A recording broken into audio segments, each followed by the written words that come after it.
दोस्तों नमस्कार।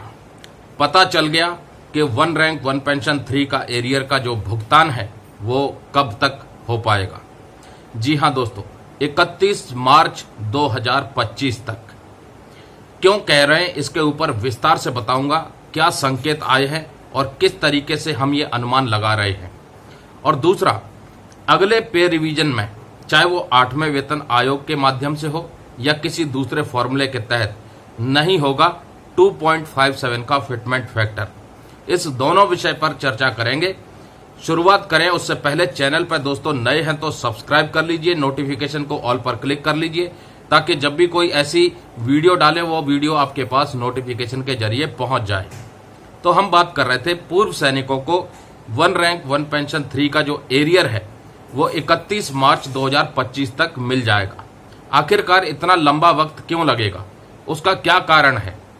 दोस्तों अभी हाल ही में आपने भी सुना होगा और सोशल मीडिया इंटरनेट पर खबरें भी पड़ी होंगी कि सरकार की तरफ से वन रैंक वन पेंशन 3 को मंजूरी दे दी गई है।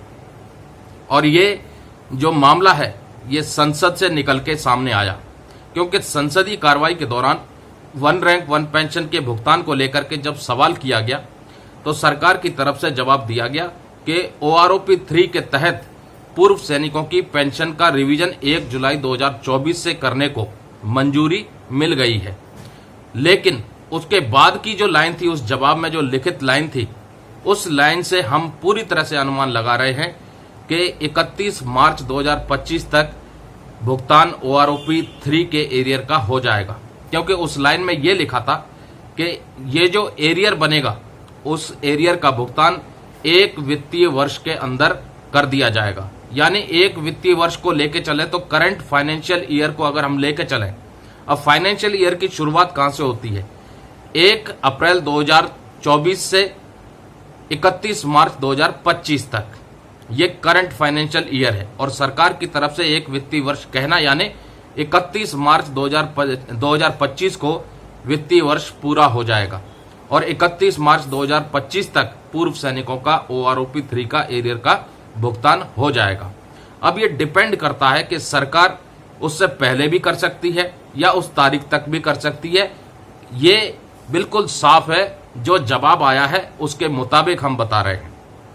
अब दूसरा, अगला पे रिवीजन केंद्रीय कर्मियों का, पेंशन भोगियों का, चाहे आप वेतन आयोग का माध्यम रख लो या किसी दूसरे फॉर्मूले के तहत सरकार पे रिवाइज करे, लेकिन फिटमेंट फैक्टर जो है 2.57 इस बार नहीं होने वाला।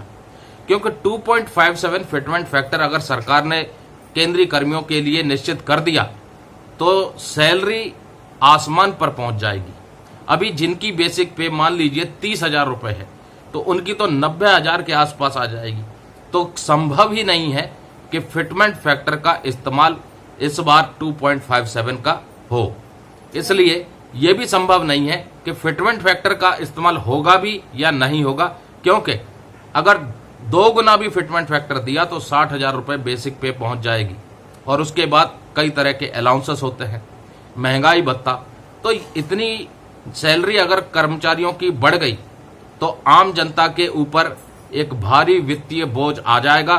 देश की इकोनॉमिक कंडीशन भी कहीं ना कहीं चरमरा जाएगी। क्यों? क्योंकि चीजें फिर महंगी होने लग जाएंगी। जब कर्मचारियों की और पेंशन भोगियों की परचेजिंग पावर ज्यादा हो जाएगी और उनके मुकाबले में आम नागरिकों की परचेजिंग पावर कम होगी तो फिर कहीं ना कहीं इकोनॉमिक गड़बड़ी होने की आशंका है। इसलिए कहीं ना कहीं दुगनी सैलरी भी ना हो ऐसी संभावना है।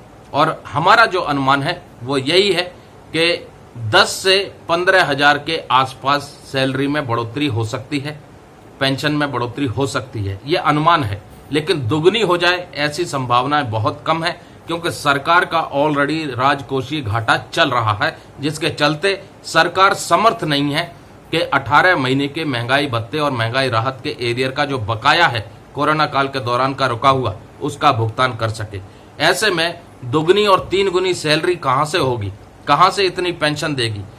तो इन सारी परिस्थितियों को ध्यान में रखने के बाद अनुमान लगा रहे हैं कि हो सकता है इस बार फिटमेंट फैक्टर 2.57 ना मिले और यह भी हो सकता है कि फिटमेंट फैक्टर का आधार ही खत्म कर दिया जाए क्योंकि सरकार किसी दूसरे फॉर्मूले के तहत कहीं ना कहीं सैलरी रिवाइज करने पर विचार बना सकती है।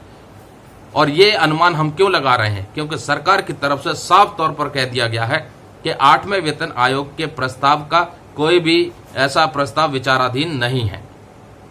तो दोस्तों, जानकारी अच्छी लगी हो तो कमेंट कीजिएगा, लाइक कीजिएगा और इस वीडियो को शेयर जरूर कीजिएगा। नमस्कार, जय हिंद, जय भारत दोस्तों।